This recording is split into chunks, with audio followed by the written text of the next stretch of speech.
Hello my friends, मैं हूं MD Khalid. स्वागत करता हूं आप सबका मैं अपने इस यूट्यूब चैनल भाईजान क्लासेज में। आज हम लोग एक शानदार चैप्टर को स्टार्ट करेंगे और उस चैप्टर का नाम है दो चर वाले रैखिक समीकरण। आपको मैं एक एक पॉइंट समझाऊंगा, बस आप लोग वीडियो में बने रहिए ताकि आपको एक एक पॉइंट समझ में आ जाए। स्टार्ट करने से पहले मैं आपको बता दूं कि यदि आप मेरे इस चैनल पे नए हैं तो इस चैनल को सब्सक्राइब करें और बेल आइकन को दबाएं ताकि मेरा जो भी वीडियो नोटिफिकेशन सबसे पहले आप तक पहुंचे। तो मैं बता दूं कि दो चर वाला रैखिक समीकरण जो है इसमें क्या क्या बेसिक पॉइंट्स है। सबसे पहले हम उस बेसिक पॉइंट्स को समझेंगे, उसके बाद हम पार्ट वाइज करके एक्सरसाइज को करेंगे। तो चलिए हम स्टार्ट करते हैं। दो चर वाला रैखिक समीकरण, सबसे पहले आपको ये पता होना चाहिए चर और अचर। मैंने बहुपद वाले वीडियोस में बता भी दिया था, लेकिन याद करने के लिए मैं बता दूं। सबसे पहले चर और अचर होता क्या है। अगर इसको आप अच्छे से समझना चाहते हैं तो प्ले लिस्ट में जाके बहुपद वाला जो वीडियो है उसे देख ले ताकि आपको एकदम अच्छे से समझ में आ जाएगा। तो चर राशि क्या होता है कि वह राशि जिसका मान बदलता रहता है। चर राशि क्या है? वह मान जिसका मान बदलता रहता है उसे हम चर राशि कहते हैं। जैसे अल्फ़ाबेट का जो लेटर होता है ना, उसे कहा जाता है चर राशि, क्योंकि इसका मान बदलता रहता है। अचर राशि क्या है कि जिसका मान कांस्टेंट रहता है, स्थिर रहता है, उसे हम कहते हैं अचर राशि। जैसे अंक कुछ भी हो, 2, 4, -5, 6, ठीक है। इसके बाद हमें समझना चर और अचर राशि को जब गुना भाग किया जाता है, जोड़ घटाव किया जाता है, उसके बाद एक बीजीय व्यंजक का निर्माण होता है। और वो बीजीय व्यंजक कैसा होता है? मान लिया 2x + 4। यहाँ पर देखिए चर और अचर दोनों के मेल से क्या बन गया? एक बीजीय व्यंजक, है ना। अब क्या आता है? बहुपद और समीकरण, जिसको समझना आपको बहुत ज़रूरी है। बहुपद क्या होता है और समीकरण क्या होता है? बहुपद समीकरण, ठीक है ना। बहुपद क्या होता है और समीकरण क्या होता है? बहुपद आप सबको पता होगा कि ऐसा व्यंजक जिसमें चर का घात एक पूर्ण अंक हो।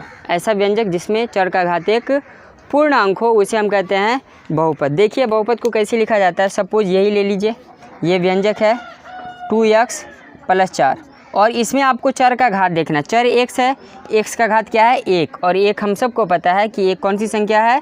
पूर्ण संख्या। इसका मतलब ये क्या है? बहुपद है। 3x² + 2, इसमें भी देखिए x का घात 2 है, इसका मतलब यह पूर्ण संख्या है।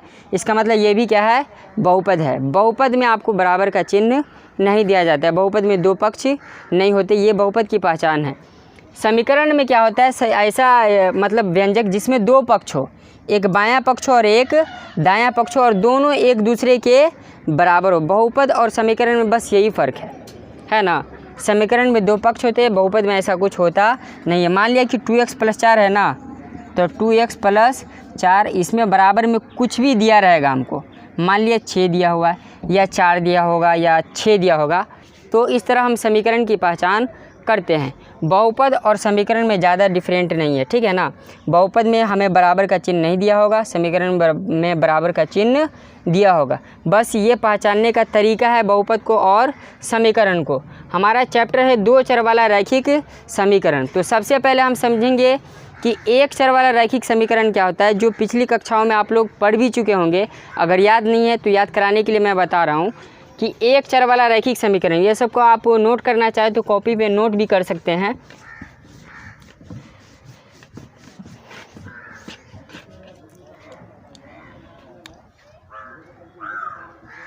एक चर वाला रैखिक समीकरण, है ना। बस मैं समझा रहा हूँ, अगर आप लोग चाहे तो इसको कॉपी पर नोट कर सकते हैं। एक चर वाला रैखिक समीकरण नाम से ही जाहिर होता है। एक चर और रैखिक हो, रैखिक का मतलब उसका घात कितना होगा? 1 हो। ऐसा समीकरण जिसमें चर का घात क्या हो? 1 हो और उसमें चर भी एक ही हो, उसे हम कहेंगे एक चर वाला रैखिक समीकरण। जैसे x + 5 बराबर क्या हो गया? 2। इसमें आप देख सकते हैं सिर्फ एक चर है और इसका घात कितना है? 1 है। इसका मतलब यह कौन सा समीकरण होगा?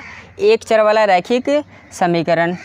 2x + 6 = 10। ये भी क्या है? एक चर वाला रैखिक समीकरण, क्योंकि चर 1 है और इसका घात कितना है? 1 है। तो एक चर वाले रैखिक समीकरण में क्या होता है? एक चर होगा और उसका घात 1 ही होगा, उसे हम क्या कहेंगे? एक चर वाला रैखिक समीकरण। इससे ऑब्जेक्टिव भी पूछे जाते हैं। ऑब्जेक्टिव किस तरह से पूछे जाएंगे आपको कि एक चर वाले रैखिक समीकरण का व्यापक रूप, तो लिख देंगे हम इसका व्यापक, या इसी को बोलते हैं मानक। इसी को क्या बोलते हैं? मानक। एक चर वाले का मैं बता रहा हूँ अभी। ax + b बराबर क्या होता है? 0 होता है। यह एक चर वाले रैखिक समीकरण का व्यापक रूप होता है। आगे इसका शून्यक भी आप फॉर्मूले से निकाल सकते हैं। इसका शून्यक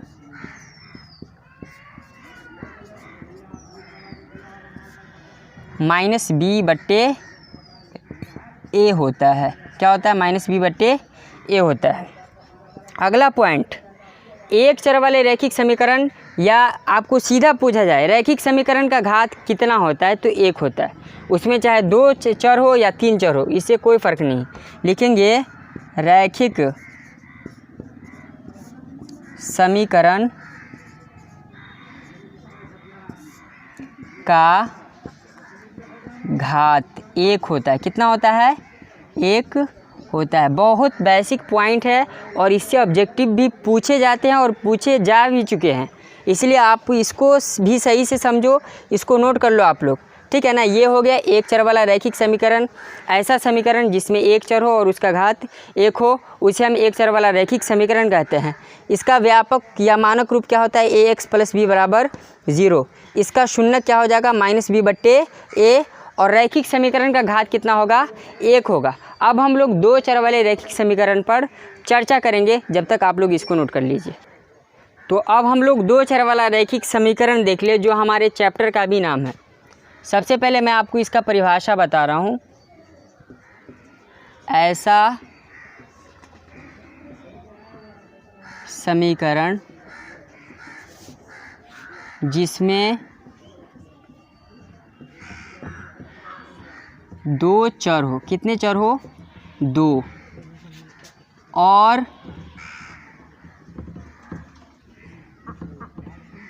उनके घात 1 हो, उसे 2 चर वाले रैखिक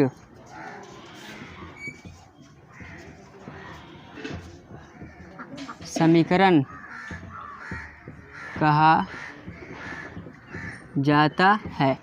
देखिए, परिभाषा से ही जाहिर हो जाता है कि ऐसा समीकरण जिसमें कितने चर हो? 2 चर हो और दोनों का घात कितना हो? 1 हो, उसे हम क्या कहेंगे? 2 चर वाला रैखिक समीकरण। अब देख लीजिए, इसका एग्जाम्पल को हम देख ले।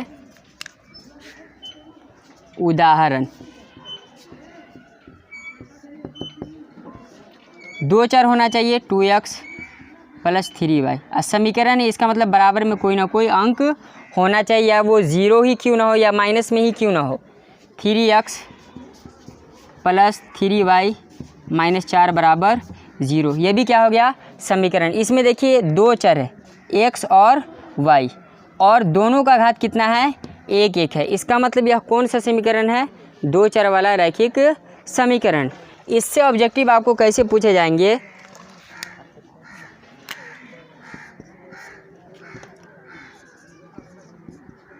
इसका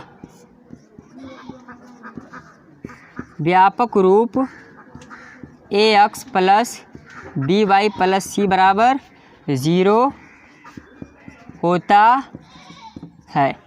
ax + by + c बराबर क्या होता है? 0 होता है। ये 2 चर वाले रैखिक समीकरण का व्यापक रूप है।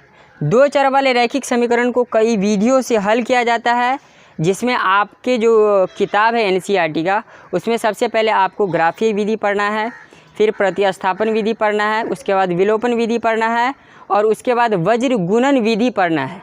उसके बाद मिक्स है सारा। तो मैं आपको एक एक वीडियो में एक एक विधि को समझाता हुआ चले जाऊंगा। आज के लिए बस यही काफ़ी है। आप लोग वीडियो को अच्छे से देखिए, समझ कर देखिए, एक एक पॉइंट आपको समझ में आएगा। Thank you.